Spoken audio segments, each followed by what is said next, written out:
అనగనగా రాఘవపురం అనే ఊరు. ఆ ఊరిలో కోటయ్య అనే ధనవంతుడు ఉండేవాడు. పేరుకు ధనవంతుడే కాని అతను ఒక పెద్ద పిసినారి. పైసా ఖర్చు పెట్టాలన్నా 100 సార్లు ఆలోచించే స్వభావం గలవాడు. ఇది ఇలా ఉండగా ఒకరోజు అతని దగ్గర పనిచేసే రామయ్య కోటయ్య దగ్గరకు వచ్చి ఇలా అంటాడు. అయ్యా, మా అమ్మ అనారోగ్యంతో బాధపడుతుంది. నా ఈ నెల జీతం ఇస్తే మా తల్లిని వైద్యుని దగ్గరికి తీసుకుని వెళ్తాను. నాలాంటి ధనవంతుల్ని చూస్తే నీలాంటి వాళ్ళకి ఎక్కడ లేని కష్టాలు గుర్తుకు వస్తాయి. అయినా డబ్బులు ఏమైనా చెట్ల కాస్తున్నాయా? సరే, ఇందా ఈ 5 రూపాయలు తీసుకో. అదేంటయ్యా, నా జీతం 10 రూపాయలు కదా, 5 రూపాయలు ఇచ్చారేంటి? పనివాడివి నాకే ఎదురు మాట్లాడతావా? నేను ఇచ్చింది తీసుకొని చెప్పిన పని చేయడానికి నీకు అంగీకారమైతేనే ఇక్కడ ఉండు అని కోటయ్య కోపంగా అనేసరికి రామయ్య తనలో తాను ఇలా అనుకుంటాడు. నేనిప్పుడు ఈయన దగ్గర పని మానేస్తే ఈయనకు ఉన్న డబ్బు పలుకుబడితో నాకు ఎక్కడా పని దొరకనివ్వడు. ఇక్కడే ఉంటే కనీసం 5 రూపాయలైనా వస్తుంది అని మనసులో అనుకుని ఇష్టం లేకపోయినా కోటయ్య దగ్గరే పని చేస్తుంటాడు రామయ్య. కొన్ని రోజులు గడుస్తుంది. ఒకరోజు కోటయ్య తన పొలం నుండి తిరిగి ఇంటికి వెళ్తుండగా చంద్రయ్య, శివయ్య అనే 2 వ్యక్తులు ఇలా మాట్లాడుకుంటూ ఉంటారు. ఈ కోటయ్య ఏంట్రా, బీరువా నిండుగా డబ్బు పెట్టుకుని పైసా కూడా దానం చేయడు. మన ఊర్లో గుడి కట్టడానికి చందా అడగడానికి పెద్ద మనుషులు వెళ్తే తలుపులేసుకుని ఇంట్లోనే దాక్కున్నాడంట. పాపం ఆ రామయ్యనైతే పని పేరుతో హింసిస్తా సగం జీతం కూడా ఇవ్వటం లేదంట. ఎంతటి పిసినారోని నేనైతే ఎక్కడా చూడలేదు. ఆ ఉండ్రా, ఇట్లాంటి నీచుడి గురించి ఎంత తక్కువ మాట్లాడుకుంటే అంత మంచిది అని వారిద్దరూ మాట్లాడుకుని అక్కడ్నుంచి వెళ్ళిపోతారు. చెట్టు వెనక నుండి వీరిద్దరి సంభాషణలు విన్న కోటయ్యకు చాలా కోపం వస్తుంది. నేరుగా తనింటికి వెళ్ళి, ఈ ఊరిలోనే అందరికంటే పెద్ద ధనవంతుణ్ణి నా గురించి ఇంత నీచంగా మాట్లాడతారా అని తనలో తాను అనుకుంటాడు. కాసేపు తర్వాత రామయ్యను పిలిచి, ఒరే రాముడు, నా గురించి ఈ ఊరి ప్రజలు ఏమనుకుంటున్నారో తెలుసుకుని వచ్చి నాకు చెప్పు. అలాగేనయ్యా, ఇప్పుడే వెళ్ళి తెలుసుకుని వస్తాను అని రాముడు ఊరిలోకి వెళ్ళి కాసేపు తర్వాత తిరిగి కోటయ్య దగ్గరికి వచ్చి ఇలా అంటాడు. అయ్యా, మిమ్మల్ని ఈ ఊరి ప్రజలు పెద్ద పిసినారుడని, స్వార్థపరుడని, అలాగే నీచుడని అనుకుంటున్నారు. చెప్పింది చాలు, ఇక నువ్వు వెళ్ళి పని చూసుకో అని చెప్పి పనివాణ్ణి అక్కడ్నుంచి వెళ్ళమని అంటాడు. మరో కొన్ని రోజులు గడుస్తుంది. ఒకరోజు కోటయ్య చాలా సంతోషంగా ఉండడం గమనించిన రామయ్య ఇలా అడుగుతాడు. ఏమిటయ్యా, చాలా సంతోషంగా ఉన్నారు, ఏమైంది? ఏమీ లేదులే కాని మీ అమ్మ అనారోగ్యంతో బాధపడుతుందని చెప్పావు కదా. అవునయ్యా, వైద్యం చేయడానికి 20 రూపాయలు ఖర్చు అవుతుంది అని వైద్యులు చెప్పారు అని రామయ్య చెప్పగా కోటయ్య 20 రూపాయలు రామయ్యకు ఇచ్చి ఇలా అంటాడు. ఈ డబ్బుతో వైద్యం చేయించు, సరిపోకపోతే మళ్ళీ అడుగు అని కోటయ్య చెప్పగా రామయ్య నమ్మలేకపోతాడు. ఇది కళ నిజమా అని అనుకుంటూ ఉండగా కోటయ్య ఇలా అంటాడు. త్వరగా వెళ్ళి మీ అమ్మకు వైద్యం చేయించు. చాలా కృతజ్ఞతలయ్యా, మీ మేలు ఈ జన్మలో మర్చిపోలేను అని రామయ్య చెప్పి అక్కడ్నుంచి వెళ్ళిపోతాడు. మరో వారం రోజులు గడుస్తుంది. కోటయ్య రామయ్యకు చేసిన సాయం ఆ నోటా ఈ నోటా పడి ఊరందరికీ తెలుస్తుంది. అప్పటి వరకు అతన్ని అసహించుకున్న జనం కోటయ్య గురించి పూర్తిగా తెలియక తప్పుగా అనుకున్నామని భావిస్తారు. ఒకరోజు కోటయ్య వెళ్తుండగా ఊరి పెద్ద ఎదురుపడతాడు. నమస్కారం ఊరి పెద్దగారు, ఊరిలో గుడిని కట్టిస్తున్నారని విన్నాను. ఇదిగోండి నా చందా అని డబ్బుని ఊరి పెద్దకు అందజేస్తాడు. అది చూసిన ఊరి పెద్ద కూడా నమ్మలేకపోతాడు. కొన్ని రోజులు గడుస్తుంది. ఒకరోజు 2 వ్యక్తులు ఇలా మాట్లాడుకుంటూ ఉంటారు. ఏమైనా కోటయ్య గొప్ప మనసున్నోడ్రా, మనమే అతని గురించి పూర్తిగా తెలుసుకోక నానా మాటలు అనుకున్నాం. అవునరా, ఈరోజు రాముడాళ్ళమ్మ ఆరోగ్యంగా ఉందన్నా గుడి పనులు త్వరగా జరుగుతున్నాయన్నా కారణం ఆ కోటయ్య గారే. అని ఇద్దరు వ్యక్తులు మాట్లాడుకోవడం విని కోటయ్య సంతోషపడి ఆనందంగా ఇంటికి వెళ్తాడు. మెల్లిమెల్లిగా ఆ ఊరి ప్రజలు సహాయం కోసం కోటయ్య దగ్గరకు వెళ్తారు. కోటయ్య కూడా కాదనకుండా తనకు వీలైనంత సాయం చేసేవాడు. మరి కొన్ని రోజులు గడుస్తుంది. ఒకరోజు రాత్రి కోటయ్య పడుకుని ఉండగా ఏదో శబ్దం అవడంతో నిద్ర లేచి చూడగా ఒక దొంగ ఒక మూటని తీసుకుని పరిగెత్తుతూ కోటయ్యకు కనిపిస్తాడు. అది చూసి కోటయ్య గట్టిగా దొంగ దొంగ అని కేకలు వేస్తాడు. కోటయ్య కేకలు విని ఊరి పెద్దతో పాటు ప్రజలు కూడా అక్కడికి చేరుకుంటారు. ఏమైంది కోటయ్య గారు? ఒక దొంగ మూటని తీసుకుని పారిపోతూ నాకు కనిపించాడు. మన ఊరిలో దొంగల? మీరెవర్ని చూసి ఎవరనుకున్నారో? లేదు ఊరి పెద్దగారు, నేను నా కళ్ళారా చూశాను. వాడు దొంగే, నన్ను చూసి పారిపోయాడు అని కోటయ్య చెప్తూ ఉండగా చంద్రయ్య అనే వ్యక్తి వచ్చి ఇలా అంటాడు. అయ్యా అయ్యా, మా ఇంట్లో దొంగలు పడి ఇంట్లో ఉన్న డబ్బంతా తీసుకుని పారిపోయారు. ఏంటి, నీ ఇంట్లో దొంగతనం జరిగిందా? అవునయ్యా, నాకు మీరే న్యాయం చెయ్యాలి అని ఆ వ్యక్తి బాధపడుతూ ఉంటాడు. అప్పుడు ఊరి పెద్ద ఇలా చెప్తాడు. మీరు మీ మీ ఇళ్లకు వెళ్ళి ఏవైనా వస్తువులు అదృశ్యం అయినట్లయితే నాకు తెలియచేయండి అని చెప్పగా ప్రజలు వారి వారి ఇంటికి వెళ్ళి తిరిగి ఊరి పెద్ద దగ్గరికి వస్తారు. అందులో కొంతమంది తమ ఇళ్లలో డబ్బులు అలాగే బంగారు నగలు కనిపించడం లేదని చెప్తారు. అప్పుడు ఊరి పెద్ద కోటయ్యతో ఇలా అంటాడు. అంటే మీరు చెప్తుంది నిజమే అన్నమాట. ఆ దొంగని ఊరికే వదిలిపెట్టకూడదు. ఇంతకీ ఆ దొంగ ఎలా ఉన్నాడు? మీకు ఎవరిపైనైనా అనుమానంగా ఉందా? ఆ దొంగ చూడటానికి అచ్చం మన ఊరికి కొత్తగా వచ్చిన శంకరంలా ఉన్నాడు అని కోటయ్య చెప్పగా ఊరి పెద్ద ఇలా అంటాడు. వెంటనే శంకరాన్ని పిలిపించండి అని చెప్పగా ఒక వ్యక్తి శంకరం ఇంటి దగ్గరకు వెళ్ళి తిరిగొచ్చి శంకరం ఇంట్లో లేడని చెప్తాడు. అప్పుడు అక్కడ ఉన్నవారంతా కోటయ్య చెప్పిందే నిజమని అనుకుంటారు. మరుసటి రోజు శంకరయ్య ఎక్కడ్నుంచో రావడం చూసిన ఊరి ప్రజలు అతన్ని ఊరి పెద్ద దగ్గరకు బలవంతంగా లాక్కొని వెళ్తారు. అయ్యా, ఏమైందయ్యా? ఎందుకు నన్ను బలవంతంగా లాక్కొని ఇక్కడికి వచ్చారు? ఏమీ తెలియని వల్ల బాగానే నటిస్తున్నావు. మా ఇంట్లో దొంగలించిన డబ్బుని ఎక్కడ దాచిపెట్టావు? ఏంటి మీరు మాట్లాడేది? నేను దొంగతనం చేశానా? అసలేం జరిగింది? చూడు శంకరం, నిన్న రాత్రి ఈ ఊళ్ళో దొంగతనం జరిగింది. అదే సమయానికి నువ్వు ఊళ్ళో లేవు. మా అందరికీ నీపైనే అనుమానంగా ఉంది.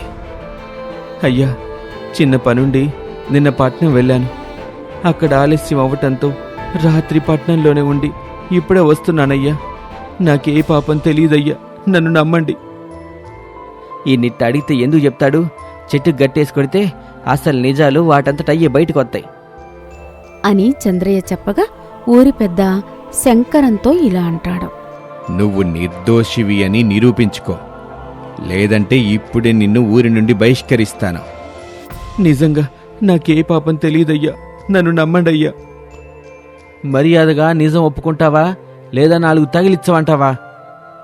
శంకరం, నువ్వే దొంగవని ఈ ఊరి ప్రజలంతా అనుకుంటున్నారు కాబట్టి, పైగా నువ్వు నిర్దోషివని నిరూపించుకోవడానికి నీ దగ్గర ఎటువంటి సాక్ష్యాలు లేవు గనక నిన్ను ఇప్పుడే ఈ ఊరి నుండి బహిష్కరిస్తున్నాను.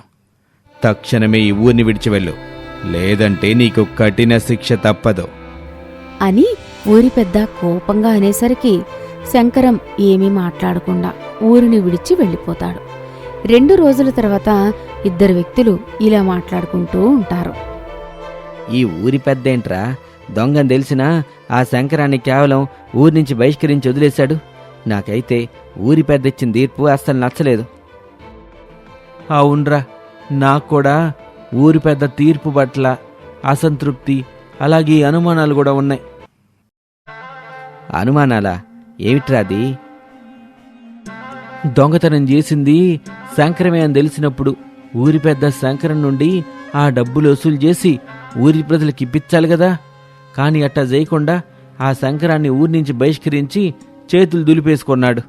ఇదంతా చూస్తుంటే ఊరి పెద్దే శంకరం చేత దొంగతనం చేపించాడా అనే అనుమానం కలుగుతుంది. అవునరా, నువ్వు చెప్పేదేంటంటే నాకు ఆ ఊరి పెద్ద మీదే అనుమానం కలుగుతుంది అని వారు మాట్లాడుకోవడం విని కోటయ్య వారి దగ్గరకు వెళ్ళి ఇలా అంటాడు. మీరు ఊరి పెద్ద గురించి తప్పుగా అనుకుంటున్నారు. ఆయన అలాంటి వ్యక్తి కాదు. మీరెంతైనా చెప్పండి అయ్యా, మాకెందుకో జరిగిన దొంగతనం వెనక ఊరి పెద్ద హస్తం ఉందనిపిస్తుంది. ఒకవేళ మీరు అనుకున్నట్లు దొంగతనంలో ఊరి పెద్ద హస్తం ఉన్నా మనం ఏం చేయగలం చెప్పండి అని కోటయ్య చెప్పి అక్కడి నుంచి వెళ్ళిపోతాడు. మరో కొన్ని రోజులు గడుస్తుంది. శంకరం ఊరిని విడిచి వెళ్ళినప్పటినుంచి ఊరిలో ఏ చిన్న దొంగతనం కూడా జరగదు. అందువల్ల ప్రజలు ఎంతో సంతోషంగా ఉంటారు. మరో కొన్ని రోజులు గడుస్తుంది. ఒకరోజు రాత్రి కోటయ్య మళ్ళీ దొంగ దొంగ అని కేకలు వేస్తాడు. ఊరి ప్రజలంతా పరుగు పరుగున కోటయ్య దగ్గరకు వస్తారు. మళ్ళీ ఏమైంది కోటయ్య గారు? ఆ దొంగ మళ్ళీ వచ్చాడు. అలాగా, అందరూ వెళ్ళి పడుకోండి. ఏదైనా ఉంటే పొద్దునే మాట్లాడుకుందాం అని నిర్లక్ష్యంగా అంటాడు. ప్రజలంతా అక్కడి నుంచి వెళ్ళిపోతారు. ఉదయం ఊరి పెద్ద పిలిచి ఎవరెవరి ఇళ్లలో దొంగతనం జరిగిందో అని అడుగుతాడు అని భావించిన ప్రజలకు నిరాశే మిగులుతుంది. ఎందుకంటే ఊరి పెద్ద రాత్రి ఏమీ జరగనట్లు ప్రవర్తిస్తాడు. అది గమనించిన ఊరి ప్రజలకు చాలా కోపం వస్తుంది. అందరూ కలిసి కోటయ్య దగ్గరికి వెళ్ళి, అయ్యా, మా అందరికీ జరుగుతున్న దొంగతనాలెనక ఊరి పెద్ద హస్తం ఉన్నట్టు అనుమానంగా ఉంది. ఇక నుంచి మేమతన్ని నమ్మలేం. మీరే మాకు సహాయం చేసి ఆదుకోవాలి అని చెప్పగా కోటయ్య ఇలా అంటాడు. మిమ్మల్ని చూస్తుంటే నాకు చాలా బాధగా ఉంది. మీ అందరికీ తప్పక సహాయం చేస్తాను అని వారికి డబ్బులిచ్చి అక్కడి నుంచి పంపించి వేస్తాడు. మరో 2 రోజులు గడుస్తుంది. మళ్ళీ ఆ ఊరిలో దొంగతనం జరుగుతుంది. ఊరి ప్రజలంతా పట్టరాని కోపంతో ఊరి పెద్ద దగ్గరకు వెళ్తారు. ఏమైంది? అందరూ కలిసి ఇక్కడికొచ్చారు? మరేమీ లేదు ఊరి పెద్దగారు. నిన్న రాత్రి మళ్ళీ దొంగతనం జరిగిందంట. మీరు ఎటువంటి చర్యలు తీసుకోలేదని ప్రజలంతా కోపంతో రగిలిపోతున్నారు.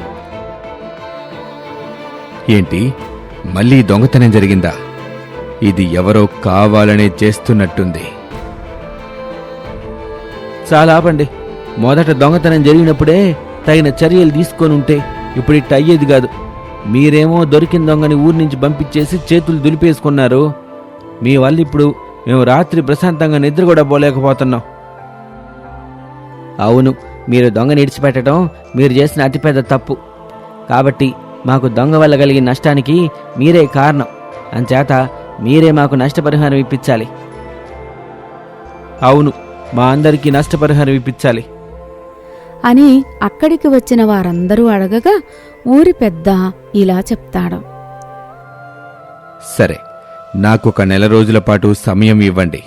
మీకు మీ నష్టపరిహారం అందజేస్తాను అని ఊరి పెద్ద మాట ఇవ్వడంతో అక్కడికి వచ్చిన వారంతా వెళ్ళిపోతారు. మరుసటి రోజు ఉదయం సహాయం కోసం కోటయ్య దగ్గరకు వెళ్తారు. అప్పుడు కోటయ్య ఇలా అంటాడు. మీ అందరినీ ఇలా చూస్తుంటే నాకు జాలి వేస్తుంది. అలాగే ఆ ఊరి పెద్దపై కోపం కూడా వస్తుంది. కానీ ఏం చేయగలం అని అక్కడికి వచ్చిన వారికి చెప్పి డబ్బులిచ్చి వారిని అక్కడి నుంచి పంపించి వేస్తాడు. మరుసటి రోజు ఊరి ప్రజలంతా ఒక చోట కూర్చొని ఉండగా, మన ఊరి పెద్ద ఇంతటి దుర్మార్గుడని అస్సలు ఊహించలేదు. ఊరి పెద్ద హోదాలో ఉండి దొంగతనాల్ని ప్రోత్సహిస్తున్నారు. అవును, ఇట్లాంటి వ్యక్తిని ఊరి పెద్ద హోదాలో ఉండనీయకూడదు. మనకి కష్టకాలంలో తోడుగా ఉన్న కోటయ్య గారే మన ఊరికి పెద్దగా ఉండాలి అని ఒక వ్యక్తి చెప్పగా అందరూ అందుకు అంగీకారం తెలియజేస్తారు. ఊరి పెద్ద హోదాలో ఉన్న వ్యక్తిపై తిరగబడాలంటే అందరూ కలిసి రావాలి అని మరో వ్యక్తి చెప్పి ఊరి పెద్దపై తిరుగుబాటు ఎలా చెయ్యాలి, ఎప్పుడు చెయ్యాలి అని ఊరి ప్రజలందరికీ తెలియజేస్తారు. ఊరి ప్రజలు అంగీకారం తెలియజేసి అక్కడి నుంచి వెళ్ళిపోతారు. మరుసటి రోజు రాత్రి ఊరి పెద్ద దొంగ దొంగ అని కేకలు వేస్తాడు. ఊరి ప్రజలతో పాటు కోటయ్య కూడా అక్కడికి వస్తాడు. ఏమైంది ఊరి పెద్దగారు, ఎందుకు కేకలు వేస్తున్నారు? మరేమీ లేదు కోటయ్య గారు. ఇన్నాళ్ళు మన ఊళ్ళో దొంగతనాలకి పాల్పడిన వ్యక్తి దొరికాడు. ఏమిటి ఏమిటి దొంగ దొరికాడా? అని కంగారు పడతాడు. అప్పుడు ఊరి పెద్ద ఇలా అడుగుతాడు. ఏంటి కోటయ్య గారు, దొంగ దొరికాడు అని చెప్తే మీరు కంగారు పడుతున్నారు? కంగారా? నాకెందుకు కంగారు? అని కోటయ్య అంటాడు. అప్పుడు ఊరి పెద్ద ప్రజలతో ఇలా చెప్తాడు. ప్రజలారా, ఇన్నాళ్ళు మన ఊళ్ళో దొంగతనాలు చేపించింది మరెవరో కాదు, ఈ కోటయ్యే. ఏంటి నేనా? అబద్ధాలు చెప్పకండి ఊరి పెద్దగారు. జరుగుతున్న దొంగతనాల వెనక మీ హస్తం ఉందని నాతో పాటు ఊరి ప్రజలందరికీ తెలుసు. అవును, జరుగుతున్న దొంగతనాల వెనక మీ హస్తం ఉంది. మీరు మాకు అన్యాయం చేస్తే కోటయ్య గారి కష్ట సమయంలో ఆదుకున్నారు. ఇట్లాంటి గొప్ప వ్యక్తిపై తప్పుడు ఆరోపణలు చేస్తే మేము ఊరుకోం అని శివయ్య ఊరి పెద్దతో చెప్పగా ఊరి పెద్ద ఇలా చెప్తాడు. కాసేపట్లో అన్ని నిజాలు బయటపడతాయి. ఇప్పుడు నాతో పాటు మీరందరూ రండి అని ఊరి ప్రజల్ని ఒక చోటుకి తీసుకుని వెళ్తాడు. అక్కడ ఒక వ్యక్తిని చెట్టుకు కట్టేసి ఉంటారు. పక్కనే శంకరం కూడా ఉంటాడు. అదేంటి, దొంగ శంకరం గాదా? మరెవరినో గట్టేశారేంటి? మీరు కాసేపు ఆగండి, అసలు విషయం ఈ దొంగే చెప్తాడు. గత కొన్ని వారాలుగా మీ ఊరిలో దొంగతనాలు చేసింది నేనే. నాకు ఈ దొంగతనం చేయమని చెప్పింది కోటయ్య గారే. తన పిసినారితనం చూసి ఊరి ప్రజలు అసహ్యించుకుంటున్నారని దానాలు ఇవ్వడం మొదలుపెట్టాడు. దానం ఇచ్చిన 2 రోజుల తరువాత నన్ను పిలిచి వారి ఇళ్లలో దొంగతనం చేసి ఆ డబ్బులు తిరిగి తన దగ్గరికి చేరేలా చేయడానికి నన్ను పనిలో పెట్టుకున్నాడు. చూసారా, ఈ కోటయ్య ఎలాంటివాడో? మీ డబ్బుల్ని దొంగతనం చేపించి మీకు దానం పేరుతో ఇచ్చి మంచివాళ్లా చలామణి అవుతున్నాడు. అంతేకాదు, ఏ పాపం తెలియని శంకరంపై దొంగ అనే నిందను వేశాడు. ఎప్పుడైతే కోటయ్య శంకరమే దొంగతనం చేశాడు అని చెప్పాడో అప్పుడే నాకు కోటయ్యపై అనుమానం కలిగింది. ఎందుకంటే ఆ రోజు ఒక చిన్న పని మీద నేనే శంకరాన్ని పట్నం పంపించాను. ఊర్లో శంకరం లేడు గనక ఆ నింద శంకరంపై వేసేస్తే అందరూ నమ్మేస్తారని భావించాడు. అందుకే నేను శంకరాన్ని బహిష్కరిస్తున్నానని చెప్పి శంకరాన్ని ఊరికి కాపలాగా పెట్టాను. ఈరోజు ఈ కోటయ్య అసలు రూపం బయటపడ్డం వెనక శంకరం కష్టం ఎంతో ఉంది. అయ్యా ఊరి పెద్దగారు, తప్పైపోయింది. ఈసారికి నన్ను క్షమించండి. క్షమించి వదిలేయడానికి నువ్వు చేసింది చిన్న తప్పు కాదు కోటయ్య. అమాయకుల్ని రెచ్చగొట్టి నాపైని తిరుగుబాటు చెయ్యాలనుకున్నావు. నిన్ను క్షమించి వదిలేస్తే రేపటి రోజున నీలా చాలామంది పుట్టుకొస్తారు అని ఊరి పెద్ద కోటయ్యకు చెప్పి ఊరి ప్రజలకు ఇలా చెప్తాడు. ఇన్నాళ్ళు ఊరి ప్రజల్ని మోసం చేసినందుకు కోటయ్య ఆస్తిపాస్తుల్ని స్వాధీనం చేసుకొని ఊరి ప్రజలందరికీ సమానంగా పంచిపెడతాను. అలాగే అమాయకుడైన శంకరంపై దొంగ అనే నిందను వేసినందుకు కోటయ్య డబ్బుతో శంకరానికి ఈ ఊళ్ళోనే ఇల్లు కట్టిస్తాను.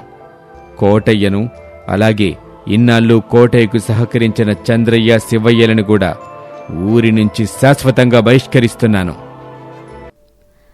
అని ఊరి పెద్ద తీర్పునిస్తాడు. కోటయ్య తమను ఇన్నాళ్ళు తన మాయ మాటలతో మోసగించాడని తెలుసుకున్న ప్రజలు ఊరి పెద్ద తీర్పుతో చాలా సంతోషపడతారు. అన్న మాట ప్రకారం కోటయ్య ఆస్తిని ప్రజలందరికీ సమానంగా పంచిపెట్టి శంకరానికి ఇల్లుని కూడా కట్టి ఇస్తాడు.